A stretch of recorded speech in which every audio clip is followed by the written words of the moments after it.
योगदान दे रही है संस्था? इसमें देखिए, संस्था अभी जिन बच्चों को स्कूल और कॉलेज की व्यवस्था या उनके माता पिता इतने सक्षम नहीं हैं, तो वैसे बच्चों को ये ऑर्गेनाइजेशन एडॉप्ट करके उनको किसी सरकारी विद्यालय में एडमिशन कराना और फिर उनको पढ़ा के उनको जो भारत सरकार की जो योजना है स्किल इंडिया के साथ में इनको जोड़ना और इनको रोजगार परक जगह तक ले जाके पहुंचाने का कार्य महामना मालवीय मिशन द्वारा किया जा रहा है। अब तक लगभग 50 बच्चों को इन लोगों ने अडॉप्ट किया हुआ है। कोरोना के कारण उन लोगों को अभी तक विद्यालय का मतलब अभी जा भी नहीं पाए हैं। फिर भी हम लोग उनको जिस प्रकार से आप जान ही रहे हैं कि वर्चुअल क्लासेस चल रहे हैं, तो वो उसमें भी हम लोग को अभी कठिनाई आ रही है कि हम लोग ऐसे बच्चों को मोबाइल नहीं दे पा रहे हैं और उनको तो उसमें थोड़ी तो असुविधा हो रही है।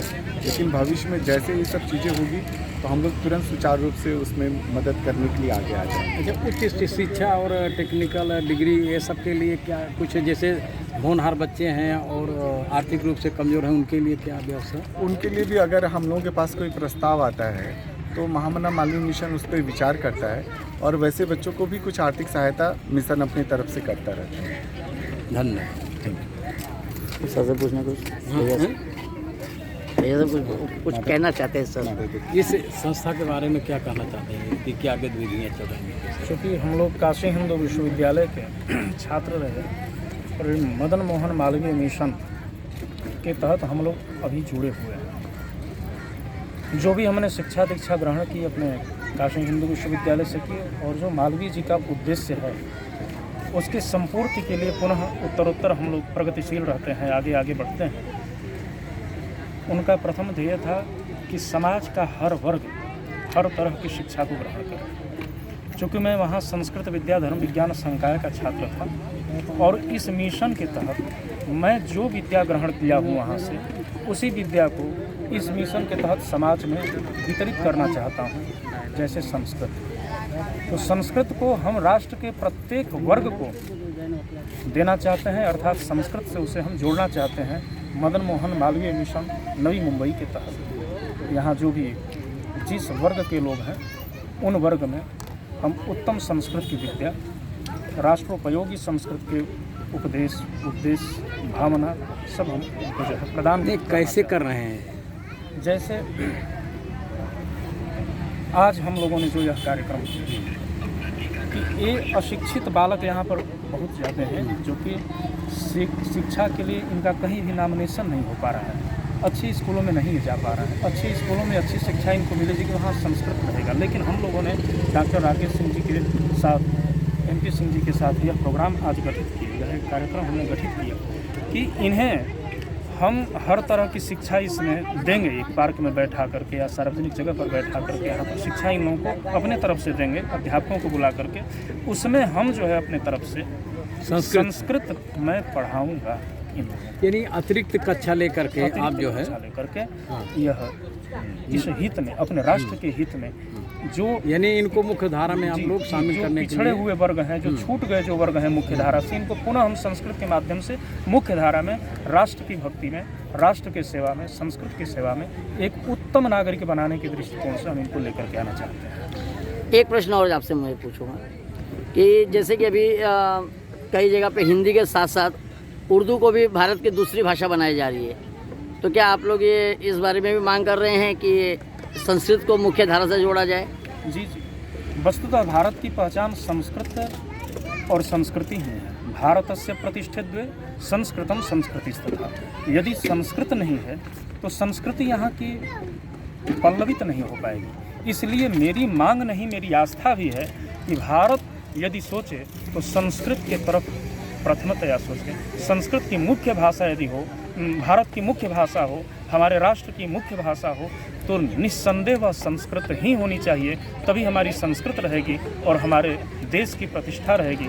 हमारा नागरिक जो है, हमारे हर तरह के हर वर्ग के लोगों में सामंजस्य बन सकता है। और सामंजस्य और ऐक्यता एक राष्ट्र के लिए, एक स्वस्थ राष्ट्र के लिए बहुत ही आवश्यक होती है, बड़ी उपयोगी होती है।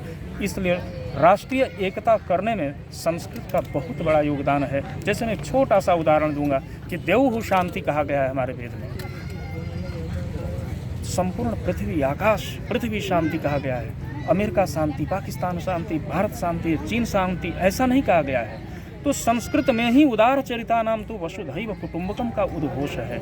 हम एक यदि देखते हैं संपूर्ण मानव को पुमान पुमान सह परिपालयन्तु, माता भूमि पुत्रो हम पृथिव्या, यह यदि उद्घोष है कि मैं जो है हमारी माता पृथ्वी है, हम पृथ्वी के पुत्र हैं, ऐसा उद्घोष, ऐसी उदारता संस्कृत भाषा में है, हमारी संस्कृति में हमें गर्व है कि यह संस्कृत निष्ठ संस्कृति हमारे राष्ट्र की पहचान और हमारे राष्ट्र में ही व्याप्त है। यह तो हमें अपने राष्ट्र पर गर्व है।